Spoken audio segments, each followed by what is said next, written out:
मित्रांनो, माझे नाव धनश्री उमेश पाटील.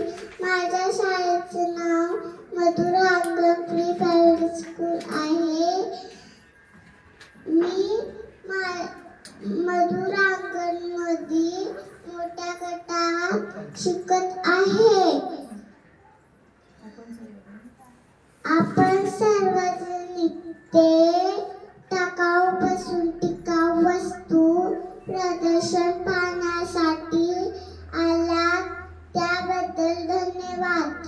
मी माझ्या आईच्या मदतीने हा महाराष्ट्राचा ऐतिहासिक राजवाडा बनविला आहे. हे 4 बुरुज आहेत. हा मुख्य दरवाजा आहे. हे तटबंदी आहे. त्यासाठी पुट्टा, रंग, फेविकॉल या वस्तूंचा वापर करून राजवाडा बनविला आहे. कसा वाटला नक्की सांगा.